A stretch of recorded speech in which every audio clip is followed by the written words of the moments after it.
So the objective of this video is two things. Number one, I'm going to give you my thoughts and overview of what I thought about Arcane Season 1 and Season 2, the first 3 episodes known as Arcane Season 2 Act 1.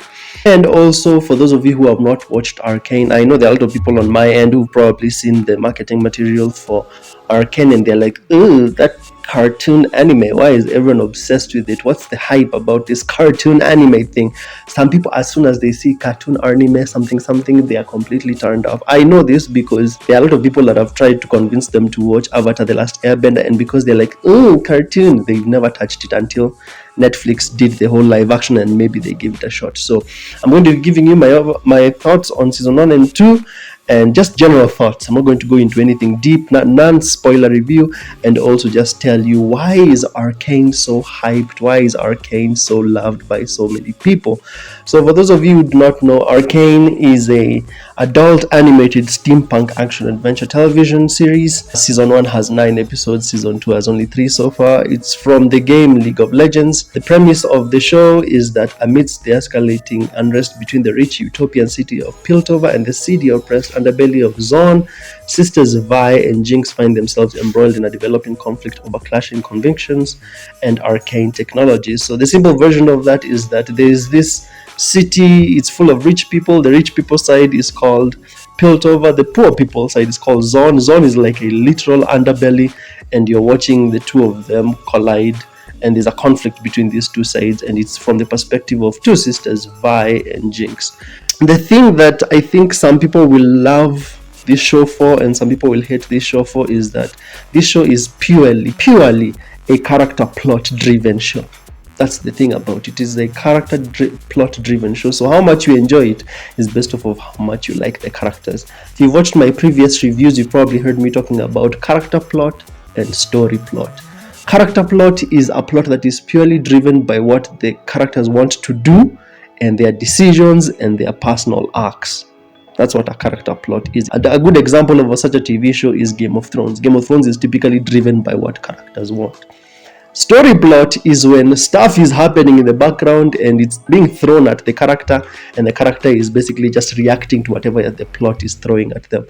A good example of a story plot movie is something like, have you watched 2012? 2012 is an apocalypse film where stuff is happening and then you're watching the characters react. They're not doing what they want because they want to do it.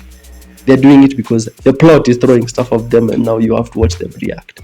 So Arcane is a character-driven plot, and that's why I think some people love it and that's why some people hate it, because typically in most TV shows you have a good mix of character plot, story plot, character plot, story plot, character plot, story plot. So Arcane is just like 95% all character plot. It's a character wants to do this. In fact, the first episode, it starts with characters wanting to do something, wanting to go rob a place. So the whole thing is mostly character wants to do A, and then another character wants to do B, they collide, there is like a fallout of that, and then other characters see this fallout, they jump in, they want to interact with what just happened, and then there's a reaction, so it's an action, reaction, sort of like that.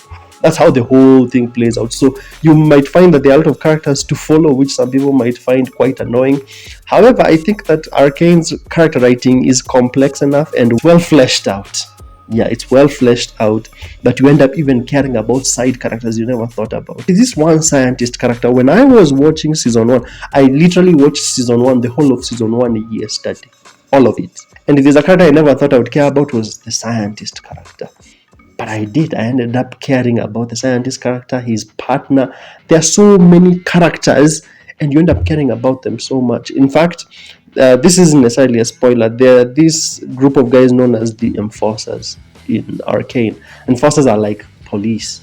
So there's an episode where one of them dies, and while he's dying, he looks to another character and says, "Make sure to tell my..." And then he just like dies mid-sentence. It was so sad, and I was like, why am I feeling sad about some side character dying? That's just the good character writing of Arcane. The visuals, a lot of people gush about visuals. Me, I've never cared about visuals.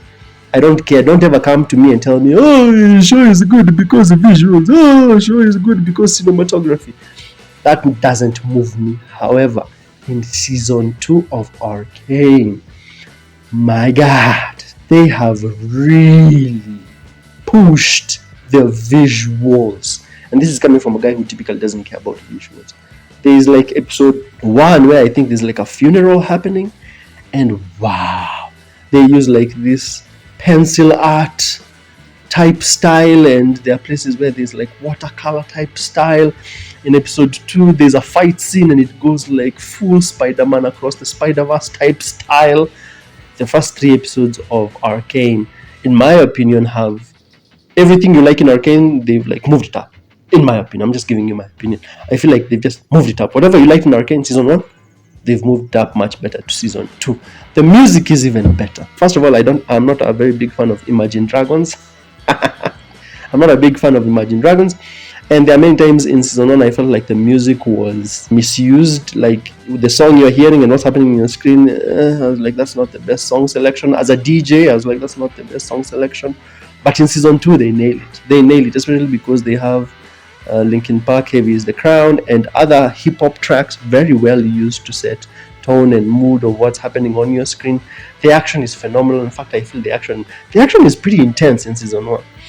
I think on a completely superficial level, if you're watching Arcane, the one thing that you should look forward to is when people fight. It's pretty good in season 1, but in season 2, it's even moved higher. It's moved higher.